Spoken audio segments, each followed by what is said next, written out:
Good morning, Year 3. It is Wednesday. I'm currently sitting in my conservatory. Day 2 of me working from home. I have been responding to some of your emails. Please keep sending me emails. Tell me what you're doing, tell me what you're up to, and so on and so on. So, the next chapter of this, which you may or may not be able to see.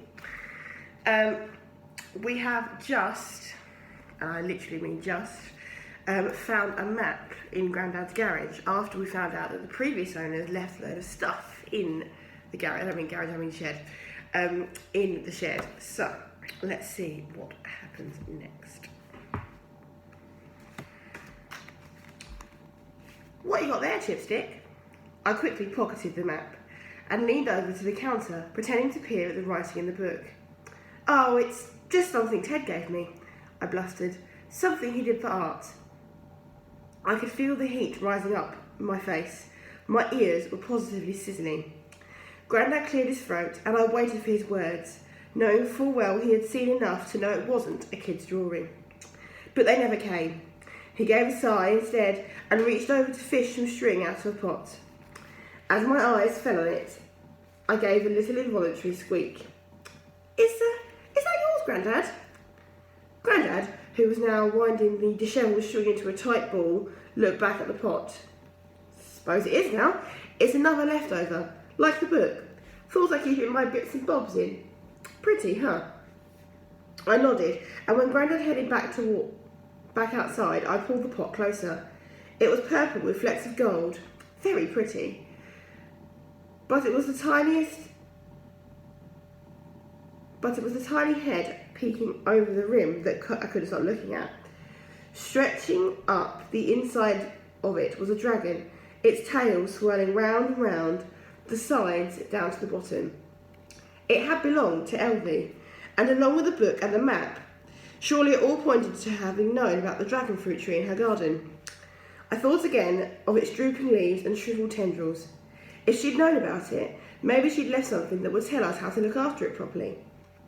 The real question, though, exploding and whizzing round my head like popping candy, was, had she, like Grandad, seen it as an exotic plant, or did she know more?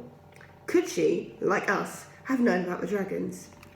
One thing was for sure, I had to find out. It was easy enough to persuade Grandad to let me cart the boxes up to the house. I could sort some of this stuff out for you, you know, I said. Clear things up a bit. Make some space. See if there's anything worth holding on to. Nana was less thrilled to see it all coming in. She looked up from the dining table where she and Lolly were making pastry shapes. Lolly had so much flour in her hair it was white. She pointed to the shape she was squidging with her chubby and really quite grubby fingers.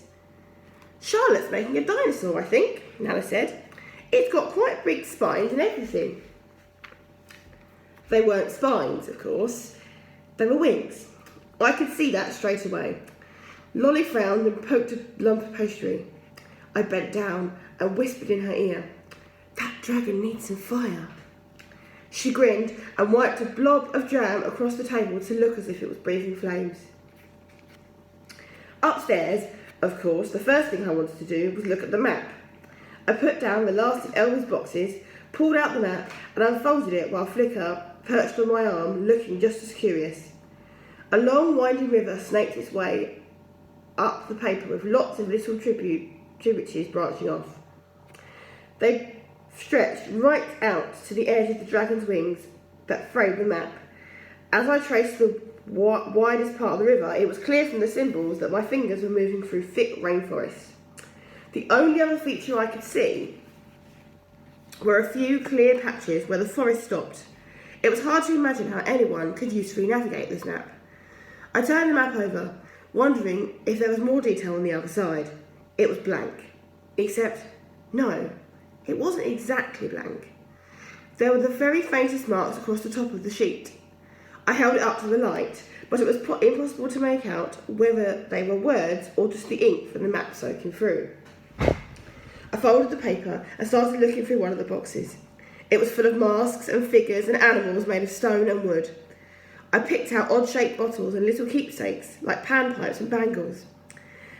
There were dog-eared travel books too, and guides to far-off places. Indonesia, China, Mexico, Namibia and Mongolia and others. I flicked through a couple and found Elvie's name written inside. Elvie ch16. Now that was a cool name. Elvie must have spent a long time travelling and collecting stuff along the way. But there was nothing more about dragons or the dragon fruit tree that I could see in the box. Lolly skipped into the room we shared when we stayed over and gave a little squeal when she saw the boxes, quickly followed by a frown, as if it were Christmas and I were opening presents without her. You can help if you like, I said. I'm hunting for dragons. Excited, she grinned and started pulling things out of another of the boxes, scattering them across her bed like under the window. I looked at the mess she was making and wondered if maybe it hadn't been such a great idea to let her help, especially with all that dirt and dust she was unloading at the same time. But after another few minutes, she lifted something out and made a little oohing sound. I glanced over and saw her holding a tin. It looked like a barrel-shaped biscuit tin, except you wouldn't want to keep biscuits in it because it must have been about 100 years old and was pretty rusty. "Dagon! Dagon!" she babbled. And then I noticed the handle on the top was the arching back of a dragon. Lolly held the tin up to her ear and shook it gently. It made a quiet shushing noise as if it was sand or something. She held it out to me, jiggling it up and down. Flicker was changing colour quickly, lighting up the air above us. He seemed just as excited as Lolly. I grinned and started to lever off the lid with my fingertips. When it finally came loose, we both peered in. Poor Lolly's face crumpled up, and then she sneezed as a smoky smell filled our noses. Inside was a heap of grey dirt. No, not grey dirt. Ash. I think Lolly had actually believed she was going to find a dragon tucked up in there. Big fat tears started rolling down her face. Flicker flew down. For a moment his scale was no longer bright. He wrapped his tail around her neck and sent a warm breath across her face to make the tears dry. She sniffed noisily. I found one of Grandad's caramel toffees in my pocket. It was partially unwrapped and covered in fluff, but it seemed to cheer her up. "Sorry, Lollybob," I whispered, "but this is still very important." Picture of Lolly and the dragon that...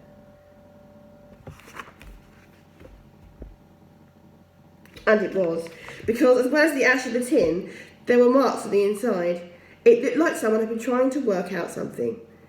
First they'd written per day, then 1 teaspoon, which had been crossed out with 2 teaspoons written underneath, and also crossed out. The number kept on rising until they got to 5 teaspoons. And the best thing was, I knew what it must mean. We already knew that dragons loved ash, so what if dragon fruit tree loved it too? It seemed pretty clear that Elvie had been looking after the tree, protecting it, and thanks to her now, we had some vital information to do the same. Maybe all I needed to do was to sprinkle ash on the tree, and it would grow healthy again. I'm going to stop there. As I said, email me, let me know what you think is going to happen, let me know what you think of the story, let me know what you're doing, and as I say, I hope you're keeping safe, I hope you're keeping well, I hope you and your family are both doing the same, and I will see you on Friday for the next chapter.